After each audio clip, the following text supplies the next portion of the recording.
ओम शांति। मातेश्वरी जगदम्बा सरस्वती मम्मा जी के अव्यक्त वतनवासी बनने के बाद विशेष 7 दिन मम्मा से अव्यक्त वतन में दादी गुलजार जी की मुलाकात हुई, जिसके हमने 5 विशेष मुलाकातों के वीडियो इससे पहले मनन किए।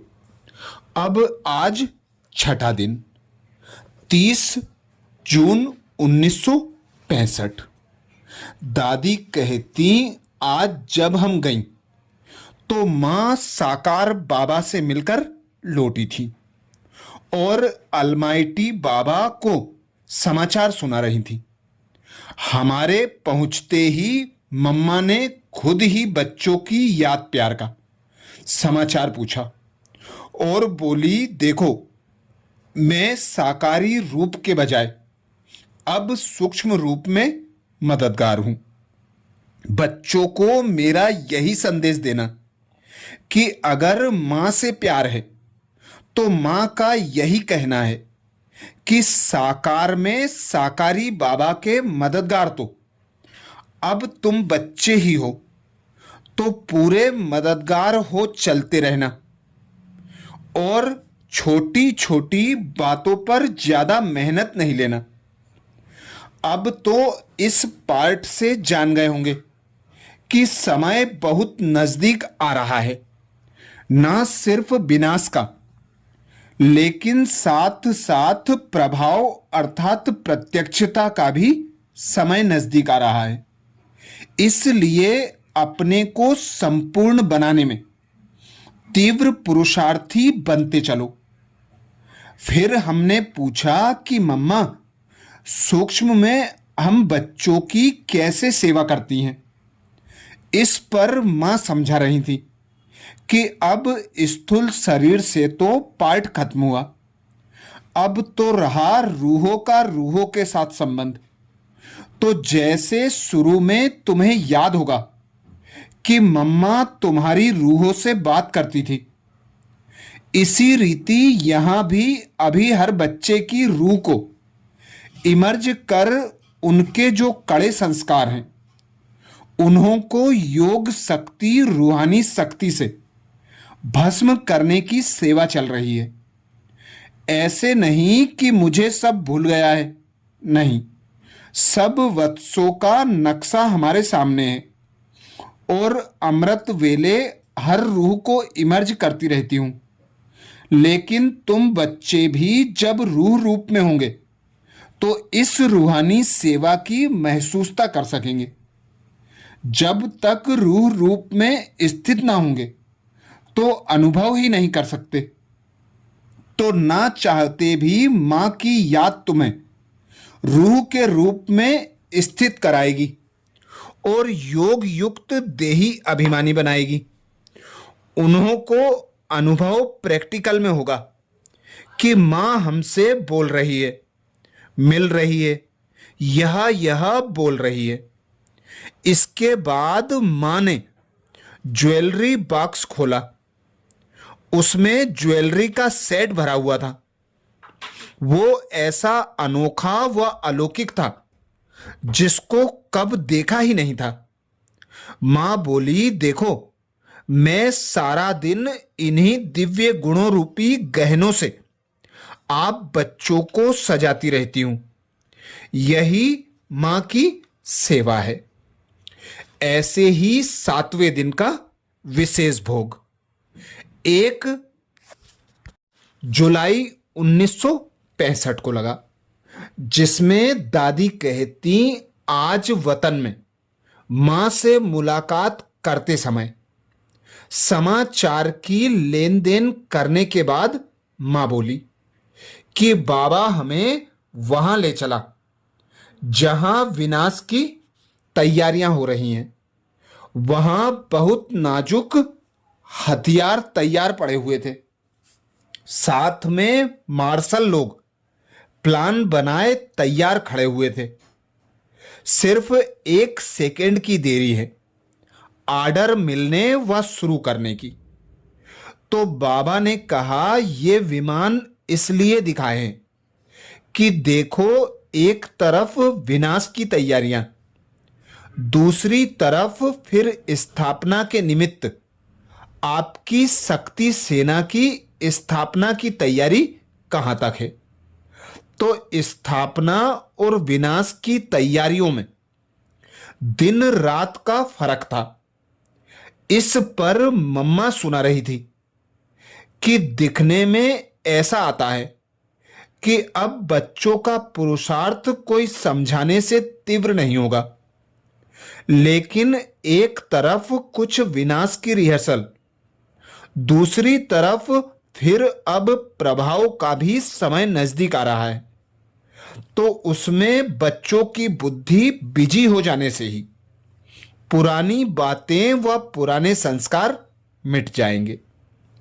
अब भल बच्चे कहते हैं कि हम बिजी हैं, लेकिन सबकी बुद्धि बिजी नहीं है। भले मुख बिजी है, लेकिन बुद्धि बिजी होनी चाहिए। बाद में फिर बाबा ने एक गुह्य रहस्य सुनाया कि देखो, विनाश का कार्य अब क्विक चल रहा है। एक सेकेंड में बुद्धि को टच कर कार्य करा लेते हैं। इस ही रीति से अब स्थापना का कार्य भी जल्दी होना है। इसलिए मम्मा को भी सूक्ष्म वतनवासी बनाया हूं, ताकि वह भी बुद्धियों को प्रेरित कर स्थापना का कार्य जल्दी करा सके और प्रभाव निकल जाए। इस प्रकार थोड़े समय में तुम बच्चे अंतःवाहक शरीर द्वारा अंतः प्रेरणाओं से की हुई मां की सेवा का प्रभाव देखते जाएंगे। देखो, शुरू शुरू में जब प्रेरणा से वह टच होकर तुम लोग आई, तो कितनी जल्दी स्थापना हुई और मेहनत भी कितनी कम लगी और अनन्य रत्न भी कितने निकले। अब देखो कितनी मेहनत और कितना समय लगता है। तो अंत में फिर अब टचिंग का ही पार्ट चलना है। इसलिए बच्चों को यही समझना चाहिए कि अब समय बहुत नजदीक है। ऐसा ना हो कि कई पॉइंट मिसला ब्रह्मा की 100 वर्ष की आयु है, अभी तक इतना समय पड़ा हुआ है।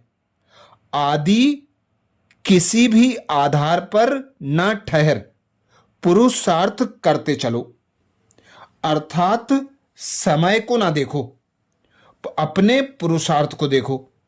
साथ में बाबा ने यह भी सुनाया कि किसी देश का बड़ा आदमी आदि अन्य देश में जाते हैं तो उनकी कितनी मेहमान नवाजी करते हैं और सब मुख्य चीजें खिलाते हैं, शेयर कराते हैं। इस रीति मम्मा भी सूक्ष्म वतनवासी बनी है। तो मम्मा को विष्णुपुरी, शंकरपुरी, निर्वाण धाम आदि की बहुत शेयर करानी है। अच्छा, आज गुरुवार है, मम्मा को भी निमंत्रण दिया हुआ है आने के लिए।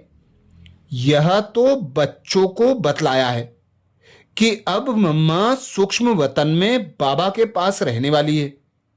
बाबा को बुलाए पूछा था कि इनको तो हमारे साथ अंत तक चलना था, फिर आपने इनको अपना साथी बना लिया। बाबा ने बोला, ड्रामा में जो नूंद सो तो होगा ही। मुझे इनसे बहुत काम कराना है। इनका जो हिसाब किताब था वो भोगना से चुकतू हो गया। यह तो हमारा राइट हैंड है। बच्चों को मम्मा आकर सारा समाचार सुनाएगी कि अंत में क्या हुआ, कैसे चली गई, सब सुनाएंगी। आत्मा को सब मालूम है ना। मम्मा को बहुत अच्छी लिफ्ट मिली, इसमें तो और ही खुशी हो जानी चाहिए। अच्छा, गुलजार संदेशी उड़कर वतन में पधारी और प्यारी मीठी माँ गुलजार दादी के तन अर्थात रथ पर सवार होकर मधुबन पधारी। पहले पहले तो साकार बाबा से नैन मुलाकात कर हाथ में हाथ दिया। बाबा बोले, मम्मा आई है, पधारी है, अब बच्चों से मुलाकात करेगी और अपना समाचार भी सुनाएगी। प्राण मां ने महावाक्य उच्चारे। सब बच्चों का याद और प्यार का रेस्पॉन्ड करने के लिए यहां पधारी हैं। अब तक सूक्ष्म वतन में ही निवास करती हैं। शिव बाबा ने कुछ योग बल से, कुछ कर्म भोग से जो भी अनेक जन्मों का हिसाब किताब था वह जल्दी ही चुकतो करा लिया है। इसलिए अब निर्बंधन आत्मा बन, जैसे आप बच्चों की सेवा में थी वैसे ही है और अंत तक साथ रहेगी। सिर्फ साकार व आकार का अंतर हुआ है, बाकी तो यह साथ अनादि और अविनाशी है ही। रोज बच्चों से मिलते भी रहते हैं, आगे भी मिलते रहेंगे।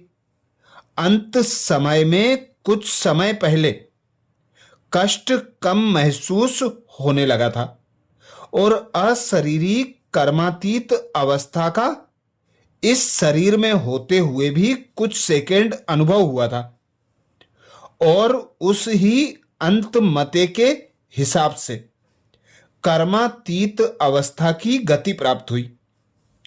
अंत के समय का यही अनुभव है। अब निर्मोही अनासक्त कर्मातीत कर्म बंधन मुक्त होकर सारी दुनिया की सेवा में शिव बाबा के साथ उपस्थित हूं। फिकर की कोई बात नहीं, हम बहुत राजी खुशी में हैं और आपके साथ हैं। इसलिए आप सब भी जल्दी जल्दी अनासक्त, अंतर्मुखी और अचल स्थिति को प्राप्त करो और अपने राज्य की स्थापना के कार्य में मददगार बनते चलो। साकार बाबा ने कहा, मम्मा आप जैसे सब बच्चों को भोग देती थी वैसे ही अपने हाथों से सबको प्रसाद दो, फिर नियम प्रमाण सबको अमृत पिलाकर बाप दादा अव्यक्त मम्मा के पास भेजते गए और मम्मा हर एक को मीठी दृष्टि देते भोग का दोना हाथ में देती रही। बीच में किसी से इशारे से सुख समाचार भी पूछती गई, किसी से खास मुस्कुराते मुलाकात की। कोई ने किसी की याद दी तो उसके प्रति फल भी दिया। मतलब ऐसे लग रहा था जैसे कि प्यारी मां रूप बदल कर आई है। इस प्रकार भोग देते देते लगभग 2 घंटे बीत गए। जब सबको भोग मिल गया तब बाप दादा मीठी मम्मा के सामने संदली रख बैठे और नैन मुलाकात के साथ साथ अव्यक्त मुलाकात होने पर हस्त कमल से प्यारी अव्यक्त मां को घर के फल और भोग का सगुन कराते रहे।